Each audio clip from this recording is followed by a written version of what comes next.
Kirk Burrowes, a key figure in the rise of bad boy entertainment and a former close associate of Sean Diddy Combs, has taken legal action against the hip-hop mogul, alleging a disturbing pattern of misconduct that spanned more than a decade. Burrowes, who co-founded the iconic record label and previously served as its president, claims that Combs engaged in years of sexual abuse, coercion, violence, and intimidation, creating an environment ruled by fear and psychological control. On Friday, February 28th, Burrowes' attorney, Tyrone Blackburn, officially filed an 18-page lawsuit in New York, detailing allegations of predatory behavior that Burrowes says he endured during his time working with Combs. According to the legal documents, the lawsuit not only outlines the personal abuse Burrowes allegedly suffered, but also describes what he calls a toxic culture fostered within bad boy entertainment, one that thrived on manipulation, control, and exploitation. The lawsuit, which has now gained widespread attention, paints a deeply troubling picture of the music industry's inner workings and raises serious questions about the unchecked power that Combs allegedly wielded over his colleagues and associates. As this case unfolds, it could have major implications, not just for Combs, but for the broader conversation surrounding abuse and accountability in the entertainment industry. In response to the lawsuit, Sean Diddy Combs' legal team swiftly dismissed the claims, calling them frivolous and an attempt to relitigate old accusations that have already been thrown out of court multiple times over the past 3 decades. In a strongly worded statement, Combs' attorneys said, "This latest lawsuit filed by Kirk Burrowes, spearheaded by none other than Tyrone Blackburn, is another baseless effort to bring up allegations that have been repeatedly dismissed." The legal team also criticized the continued pursuit of these claims, arguing that Burrowes and his attorney are wasting the court's time and resources by refiling previously dismissed cases. Furthermore, they took issue with the fact that Combs' 80-year-old mother was mentioned in the lawsuit, calling it a desperate move intended to create unnecessary drama. This latest lawsuit adds to the growing list of legal battles Combs is currently facing. Filed under New York City's Gender-Motivated Violence Act, the lawsuit is just one of many recent allegations brought against the music mogul. More than a dozen individuals have come forward with claims of sexual misconduct, all of which Combs has denied. In addition to the civil lawsuits, Combs is also entangled in a federal criminal case that includes serious charges such as sex trafficking and transportation for the purpose of engaging in prostitution. The stakes couldn't be higher for the former music executive, as he remains in federal custody at the Metropolitan Detention Center in Brooklyn while awaiting trial. His legal team maintains his innocence, and he has officially pleaded not guilty to all federal charges. If convicted, Combs could face significant prison time. His trial is currently scheduled to begin in May, and legal experts are closely watching how this high-profile case unfolds. According to the lawsuit, Kirk Burrowes played a pivotal role in the development of Bad Boy Entertainment, serving as both chief operating officer and general manager after the company was founded in the 1990s.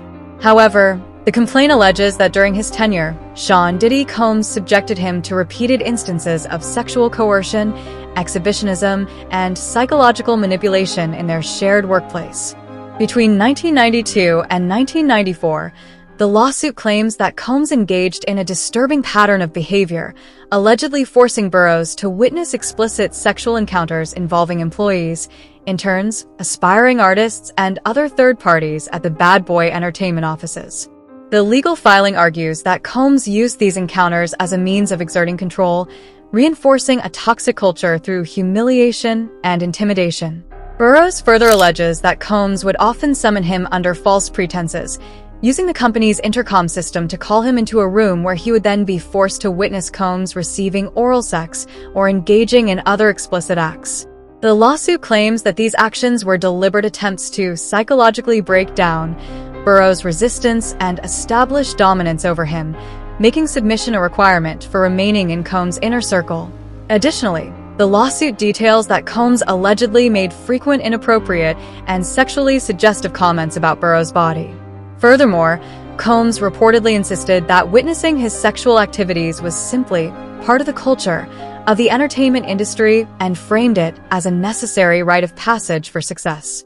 The complaint argues that this toxic and coercive environment was deliberately cultivated to ensure that those within Combs' sphere felt powerless to resist his influence. With these allegations now being brought to light, the lawsuit raises serious concerns about the inner workings of the music industry at the height of Bad Boy Entertainment's success. As the case gains national attention, it could expose deeper systemic issues surrounding power, exploitation, and abuse within the industry.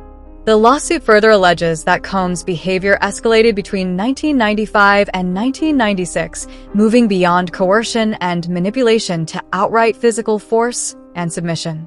According to the complaint, during this period, Burrowes was subjected to increasingly aggressive advances that allegedly included acts of physical dominance and forced compliance.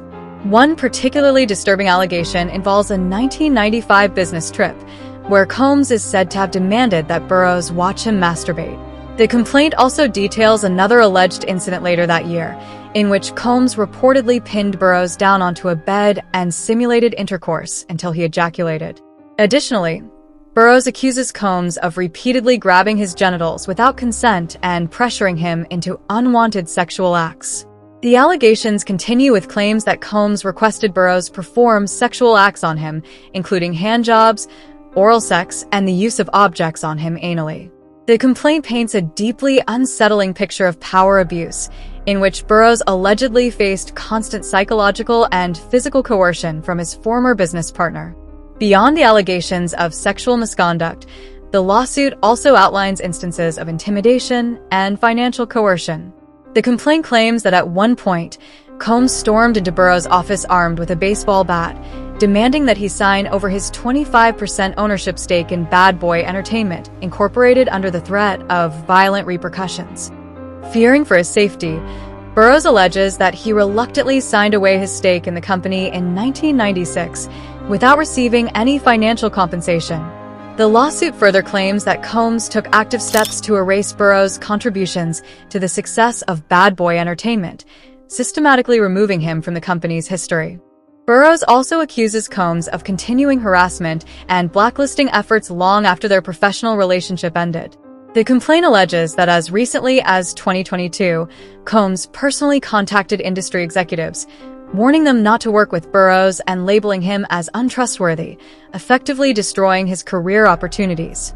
The legal filing also describes more recent alleged incidents of intimidation. One such claim dates back to 2013 or 2014, when Combs' security team allegedly surrounded and threatened Burrowes in New York City. According to the complaint, Combs then approached Burrowes, grabbed his buttocks, and pulled him close in a simulated bear hug, an act Burrowes says was meant to assert dominance. Another alleged confrontation occurred in 2019 at a Diana Ross birthday celebration, further adding to the lawsuit's claims of long-term intimidation and harassment.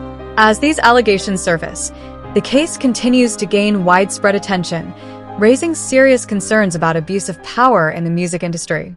With multiple lawsuits already filed against Combs, legal experts suggest that this latest case could play a critical role in shaping the outcome of the ongoing investigations into his alleged misconduct. The lawsuit further alleges that Combs' aggressive and degrading behavior persisted for decades, long after Burrowes had severed professional ties with him. According to the complaint, in yet another disturbing encounter, Combs forcefully grabbed Burrowes, restraining him in what was described as a fake bear hug, the same controlling and humiliating gesture he allegedly used on Burrowes years prior. As outlined in the lawsuit, Combs' actions were not only physical but also deeply psychological, as he allegedly sought to assert dominance in front of others. The complaint describes how, after pulling Burrowes close, Combs slapped him on the rear and mockingly dared him to retaliate, reinforcing the power imbalance between them. The filing further alleges that Combs proceeded to grope Burrowes, an act that the lawsuit characterizes as a deliberate attempt to publicly humiliate and degrade him. The legal complaint, officially filed on February 28th, ultimately paints a picture of a long-standing pattern of violence, intimidation, and abuse. Burrowes claims that Combs' actions caused him significant physical, emotional, and financial harm, and he is now seeking justice through a jury trial. The lawsuit demands appropriate redress for the severe psychological distress, loss of career opportunities, and financial devastation that Burrowes alleges he suffered as a result of Combs' actions. As this case unfolds, it adds to the growing legal challenges facing Combs, whose reputation and legacy continue to be scrutinized amid multiple accusations of misconduct. With the music mogul already battling federal criminal charges and other civil lawsuits, the outcome of Burrowes' case could further impact the broader legal and public perception of Combs' past conduct.